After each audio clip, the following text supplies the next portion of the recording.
Besides our Majlis Chelum, from our home, Abid Salman, may Allah subhanahu wa ta'ala elevate the status of marhum, give him a place in the proximity of Ahl-e-Bait alayhi salam.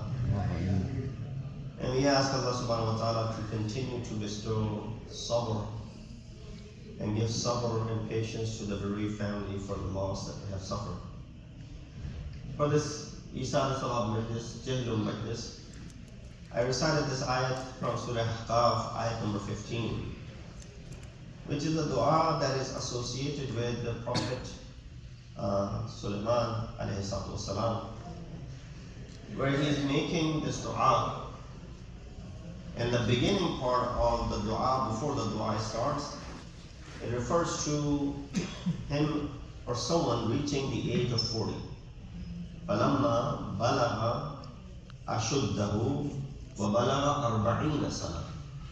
The ayat of the Quran says that when he was 40 years old, or he was age of 40, he made this dua, رَبِّ أَوْزِعْنِي, O my Rabb, bestow upon me or inspire me to thank you for your blessings which you have blessed upon me, as well as blessed upon my parents. Rabbi awza'ni an ashkura ni'mataka allati an'amta alayya wa ala walidayya. That you have bestowed upon me and my parents, wa an amala salihan tarda. And that also give me ability that I may perform amal salih. Not just any amal salih. That is the beauty of this ayat. It says amal salih tarza, which is of your liking. Subhanallah. Amal salih, which satisfies you. From this ayat, you understand that there might be some amal salih, not necessarily that are satisfying Allah subhanahu wa ta'ala. We're lucky that we are able to perform throughout our lives amal salihah. But then, as Sulaiman is making this dua, that Allah give me ability and inspire me, first and foremost, to thank you for all that you have bestowed upon me. Because it's your haqq, as in mun'im, as the one who has given me all the blessings, that I should be thankful to you. No religion, no madhab, no deen is required in order for someone to be learned or to someone to teach you that you should be thankful to someone who gives you something. That you should show gratitude towards the individual who has given favors to you. Even in this life of ours, if someone gives us a favor, what do? We say thank you. This concept of gratitude is something which is innate in our nature. It is something which is, you don't need to be learned through our religion. Your insaniyat teaches you that you should be thankful to the one who has blessed you with something, who's been nice to you. In fact, our madhab is something which goes to the extent when our Prophet of Islam, Hazrat Muhammad Mustafa,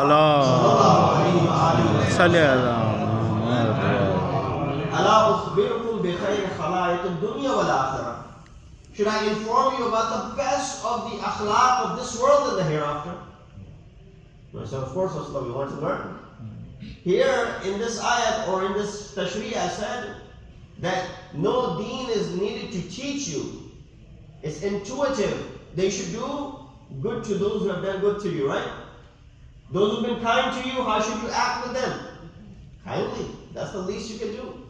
Those who've been nice to you, what should you do with them? Should be nice to them.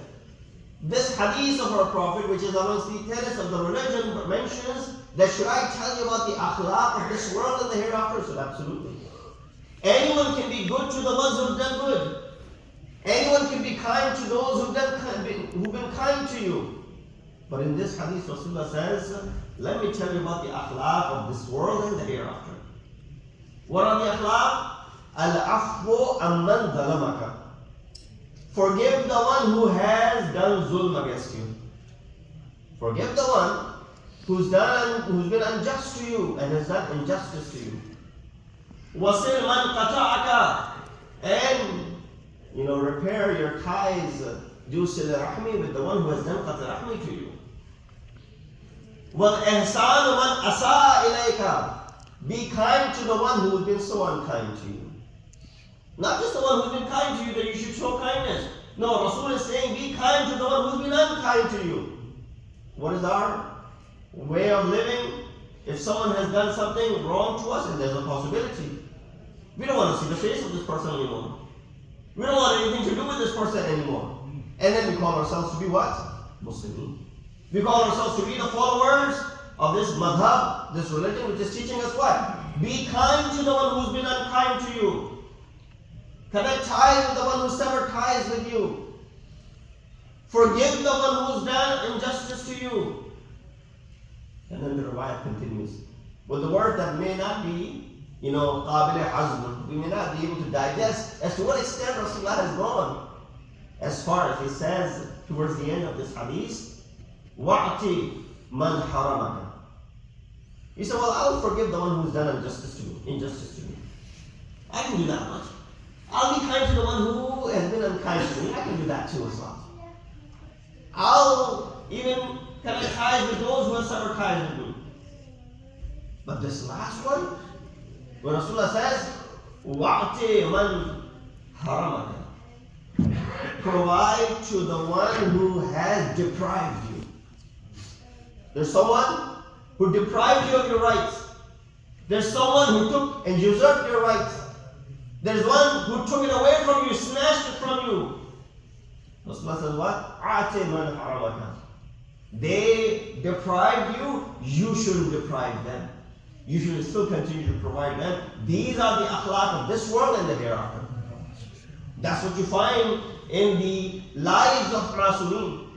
Remember the Battle of Siffin, prior to that. That how Amirul Mu'mineen lets them have water.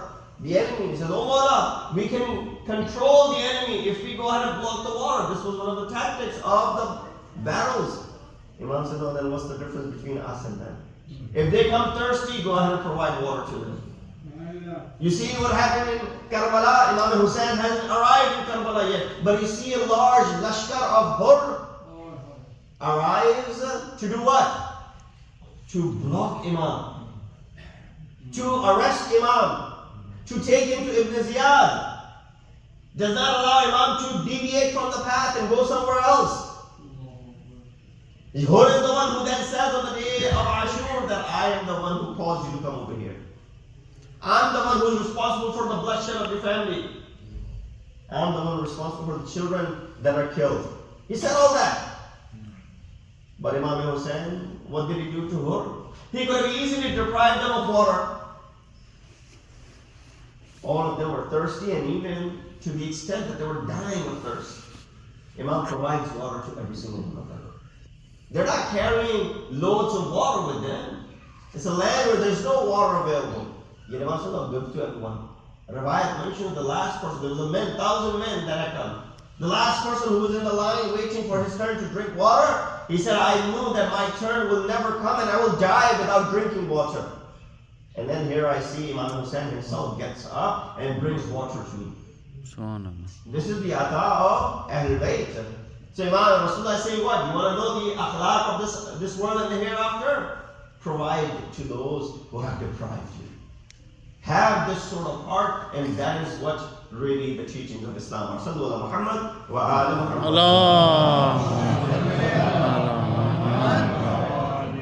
So this riwayat that I recited, or this ayat that I have recited, there's a concept of 40, Chelum. We have Majlis Azab for our Mahrameen, we do Soyam. In some cultures they do Daswa, they do Viswa, and then they do Chelum, Chaliswa, and then they do Shishmai 6 months, and then they do eventually the Barsi. And then on yearly basis, what do you have? Barsi. A Barsi Majlis that goes on. The question is Chelum something which is condoned in Islam or something which exists in our madhab? What is the concept of Majlis Chelum? Is it something which is sanctioned? Is it something which is mentioned by Ma'asumeen? Or is it something which we have created on our own? Of course, there's no tradition in Quran or Hadith which tells us that after your loved ones leave this world, you go ahead and hold a Majlis of Chelum for them. You will not find it anywhere in our Sharia. You will not find it anywhere in Kutub Fiqh. In the books of laws, there's no mention that there should be a Majlis Chelum.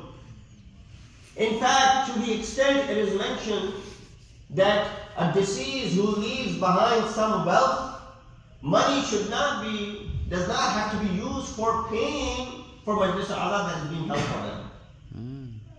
Money should be used for their wajib amal, rituals that have to be performed, to pay off their debts, and to make up their qada, prayers and fast, to go ahead and take care of their ghusl and kafan and readiness and all that stuff. But for Majlis, he says no, that is not one of the things that should be paid from the taraka of the mahrum. So there's no mention of a Majlis of Chelum. Nowhere in our books of fiqh or any of the books for that matter. So prophets and imams didn't do it. In fact, if you look at it, was there ever a Majlis at Chelum of Imam Hassan? Was there ever a Majlis at Chelum of Amir al-Mu'mineen? Was there ever a Majlis at Chelum of Rasulullah? Only after the Shahadat of Sayyid al-Shuhada that you see that Chelum of Imam Hussein was commemorated. And then later on, this became something which is done for centuries. But even then, you don't find anywhere in the biography of the later Imams that came after Tis'at al-Ma'sumin min Dhurriyat al-Hussein. You don't find those 9 Imams in the Dhurriyat of Imam Hussein to ever have what? Majlis al-Chelum for their deceased. So there is something that you don't find in the books of fiqh, law and history and tariq and none of this. But then why is it that we commemorate? Maybe there's one riwayat that our ulama have quoted. Riwayat is from Rasulullah sallallahu alayhi wa alihi wa sallam. This is like lengthy ahadith that he narrated to Abu Dhar. He said, Ya Aba Dhar, innal arda لَتَبْكِي عَلَى الْمُؤْمِنِ إِذَا مَاتَ 40 صَبَاحًا. O Abu Dhar, the earth weeps for a mu'min after his death or her death for 40 mornings.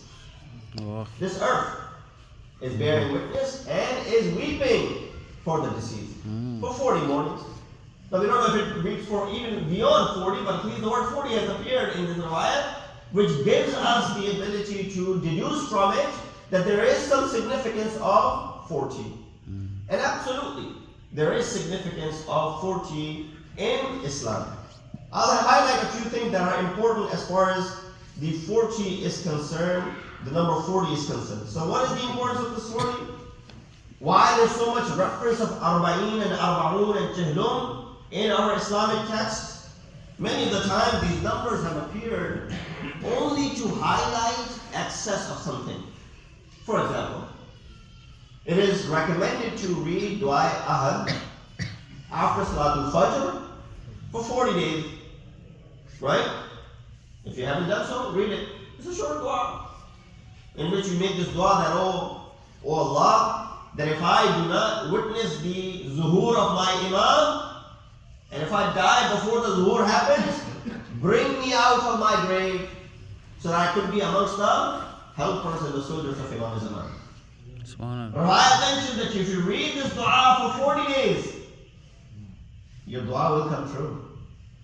If you left and Imam Zaman zuhur happens after your death, Allah will raise you from your grave so that you could be amongst the Subahi of Imam Zaman. All you gotta do is read this dua where you're begging Allah subhanahu wa ta'ala for the opportunity to be raised after Imam Zamana reappears, inshallah. So with that said, a lot of time, when you see 40 in the text, why does it say, read this dua 40 times? Does that mean if I read it 60 times, am I harming it? First of all, the afkar that are given by Ma'sumin, there is a number that is associated with it, has value to it. So neither exceed nor decrease it, number one. But something like this, if you were to do it more than 40, there's no harm in it.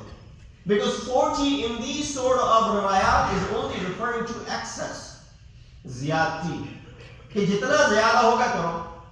As much as you can. 40 is a number that is labeled. If you start doing this for 40 days, let me tell you, guarantee you, you will not stop it on the 41st day.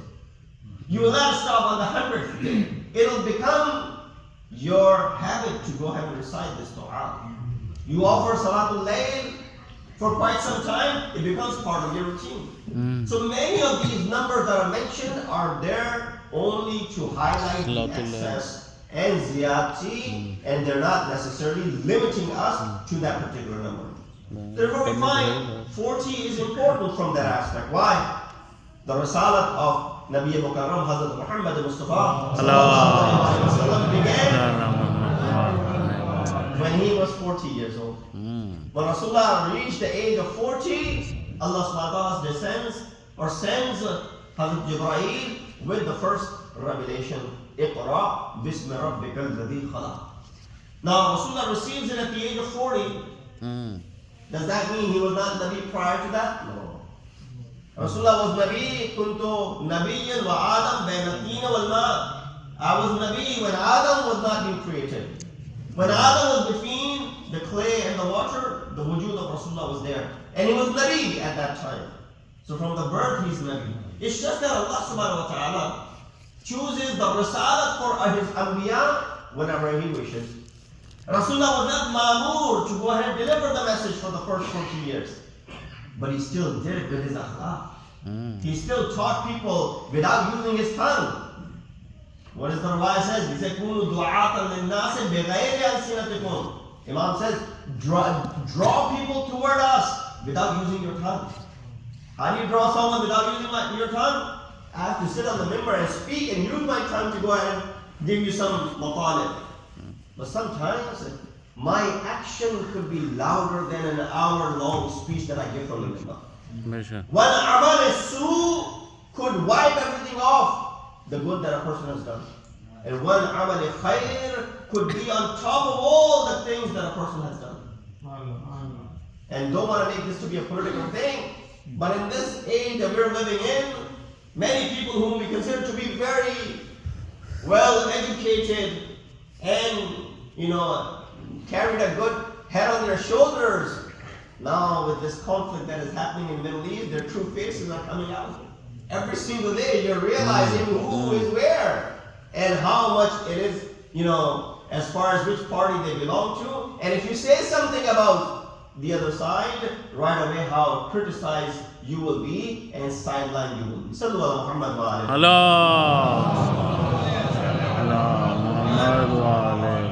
It is also mentioned that 40 is the age when insan reaches bulugh aqli. Baligh and bulugh at the age of 15 for boys, and for girls 9 and 10 years old. But the rushd aqli happens at the age of 40. When you reach the age of 40, that means that's when your aql is complete. So all those who are not 40 yet and think that they are all aqil and all samajhdar and intellectuals, no, wait until you get to the age of 40. You still have a long way to climb until you become all intellectual, because the rushd kamil happens at the age of 40. Prior to that, you're still, swimming towards it, struggling towards it. But then, when this age comes about, there are responsibilities with it as well. Ibn Abbas narrates when he says that if someone is 40 years old and his good deeds have not surpassed his evil and bad deeds, then he should prepare himself for the hellfire. If your good deeds have not taken over your bad deeds and you're 40 years old, then start preparing for the Jahannam. Because you have not prepared yourself properly. So with this age comes heavy responsibility as well. 40 is also mentioned when Allah subhanahu wa ta'ala invited Hazrat Musa alayhi salatu wasalam from Miqat. وَوَعَدْنَا مُوسَى 30 لَيْلَةً وَأَتْمَمْنَاهَا بِعَشْرٍ فَتَمَّ مِيقَاتُ رَبِّهِ 40 لَيْلَةً. That Allah invited Hazrat Musa for 30 nights, added 10 more to it, and the miqat of Hazrat Musa alayhi salatu wasalam was 40.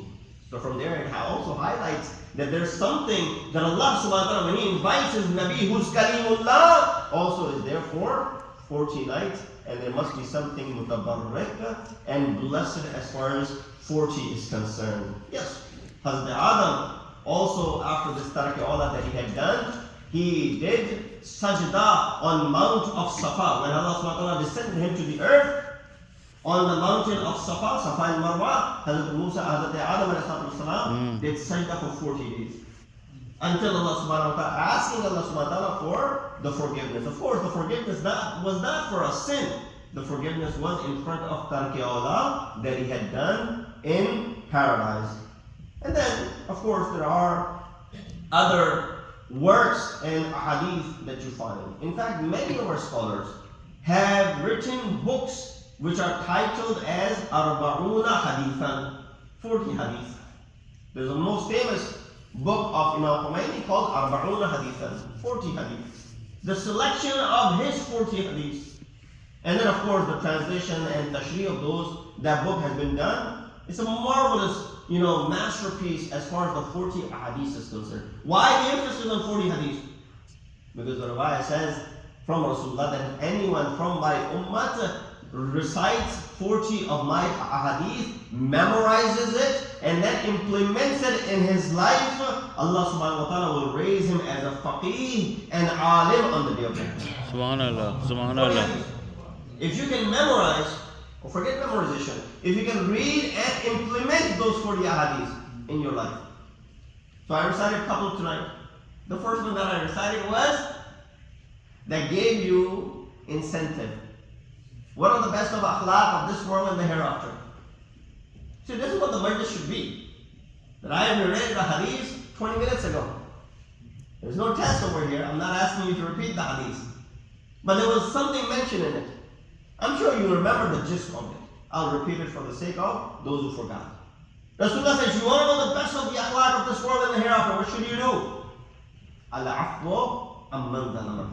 Forgive the one who has done wrong to you. Be kind to the one who has been unkind to you. Do sila rahmi with those who have done qadr rahmi with you.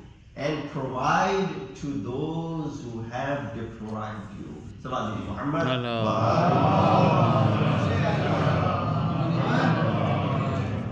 40 is also important.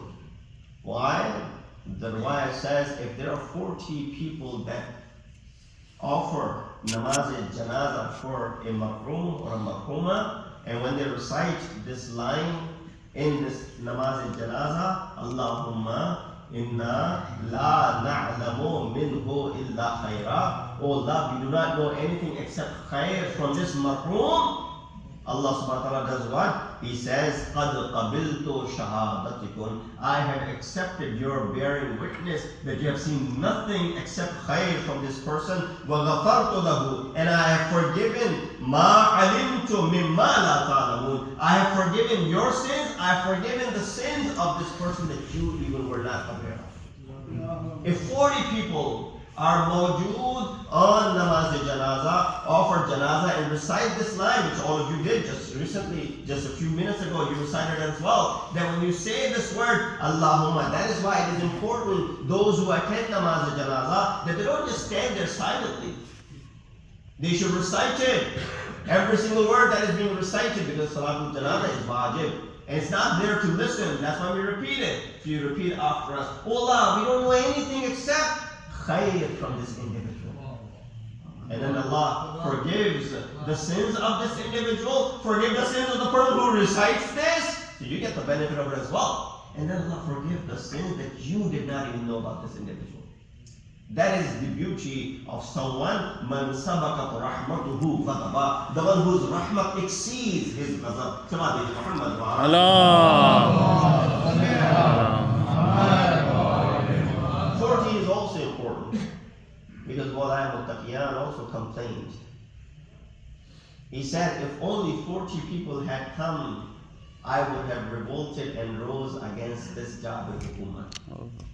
Look at the Mazlumiyat of Amirul Mu'minin. Then he doesn't even have 40 people to go ahead and stand side by side.